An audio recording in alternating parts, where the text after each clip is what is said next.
Rise and shine and give all this glory, glory. Praise the living God.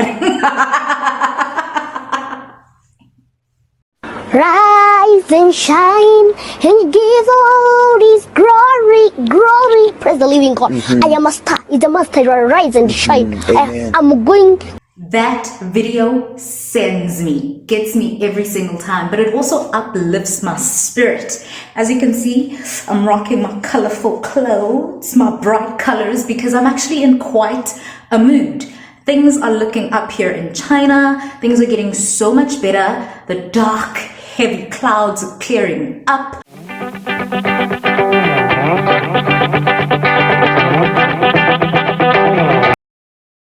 Hospitals that were built specifically to treat coronavirus patients have closed down. We haven't had any new local cases, as most cases are coming from other countries. So it's going to be a bit difficult for those people coming from different countries into China, because there's a lot of screening, a lot of measures, protective measures that are taken in order for the virus to not continue to spread, because we've survived or succeeded at combating this, and we want to continue along that route.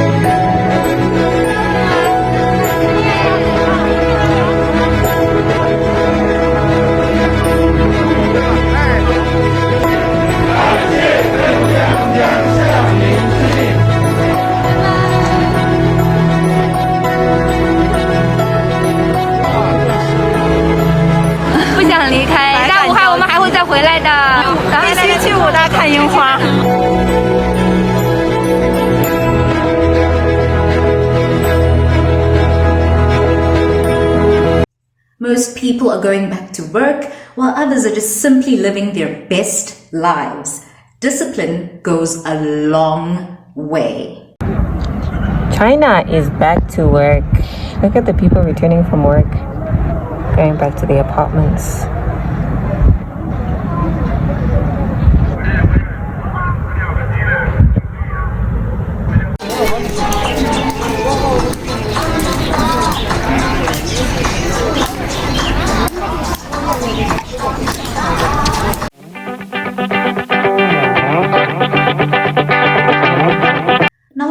People, myself included, were very optimistic about the virus not reaching Africa.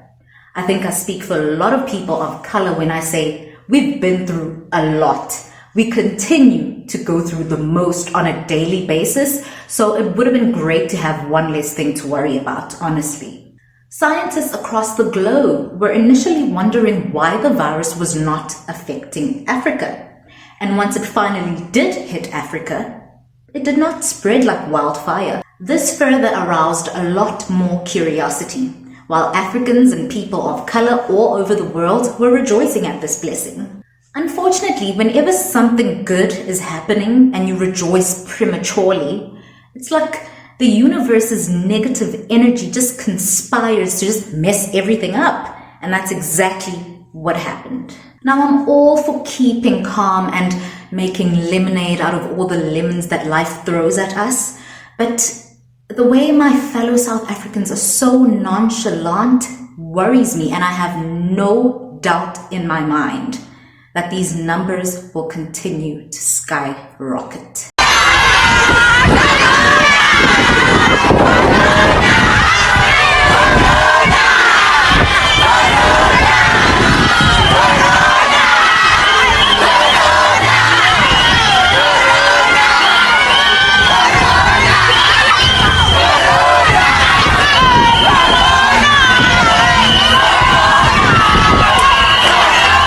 Having just one confirmed case in the province of KwaZulu-Natal, the number of confirmed cases in South Africa continues to increase, and now they are scattered in different provinces, and I am shaking in my boots because I go, aki batli sepe kalona, aki batli sepe kaluna. Like, nandi up and right and bright and your lives are in danger. I can't have that. I'm phoning Gani. Like, something's gotta give, Bafetu. Something's gotta give. Let's do what we need to do.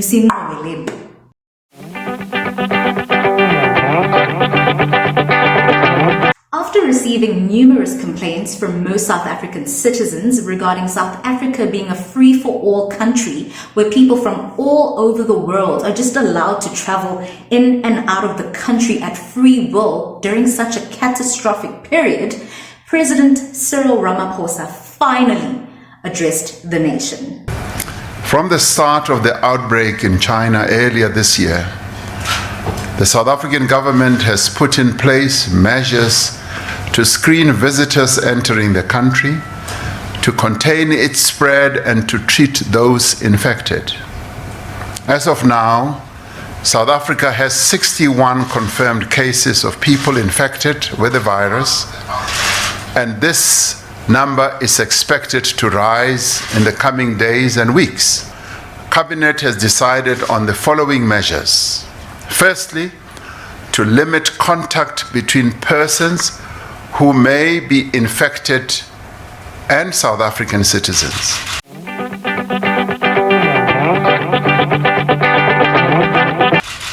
We're imposing a travel ban on foreign nationals from high-risk countries.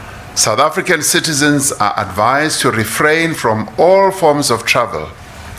Gatherings of more than 100 people will be prohibited.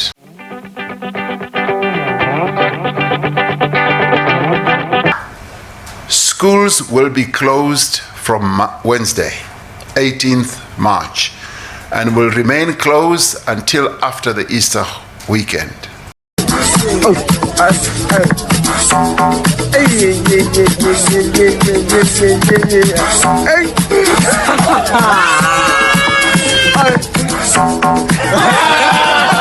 We are in the process of identifying isolation and quarantine sites in each district and metro.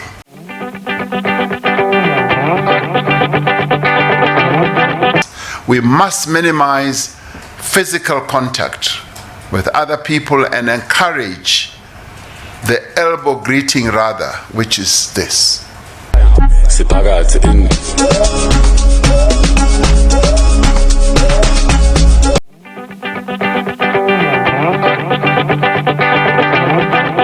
This brought about a sense of relief as a lot of people started to feel like the issue is finally being taken as seriously as it should be. But it also exposed a lot of selfishness, vindictiveness, and just vile and disgusting behavior.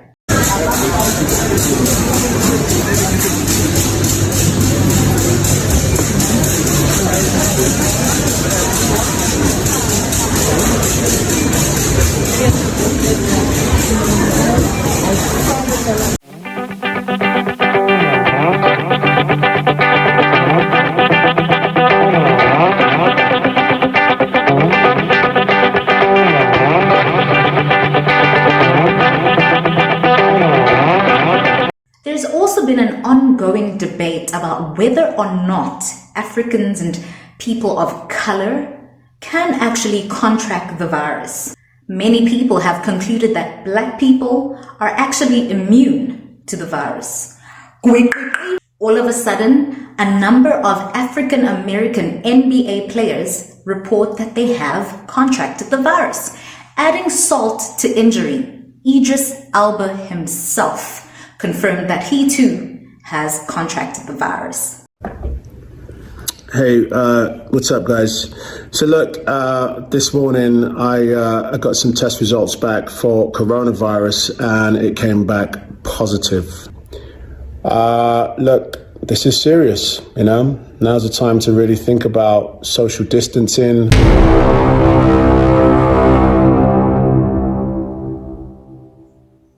But a lot of people still view this as fake news, and many people have gone as far as accusing Idris of trying to escalate panic so that the black community actually starts to take the virus seriously. Other people, i.e. Miss Carrie baby, state that the so-called virus is merely a result of the development of 5G towers.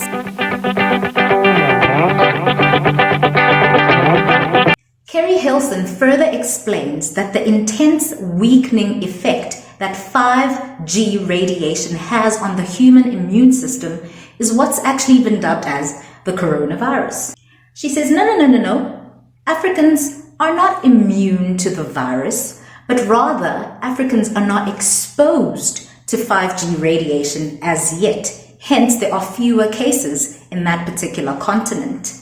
She received a lot of backlash for this conspiracy theory, but being an academic with a scientific and medical background myself, I must say her theory does sound quite plausible. But remember, we can't rule everything else out. It's important to remain open-minded and to protect ourselves as well as everybody else by all means necessary. And I promise, this too shall pass. Let's just work in solidarity. With that said, love and light. Happens. I will no. I guess I have to do it myself. I know it's not. Coronavirus.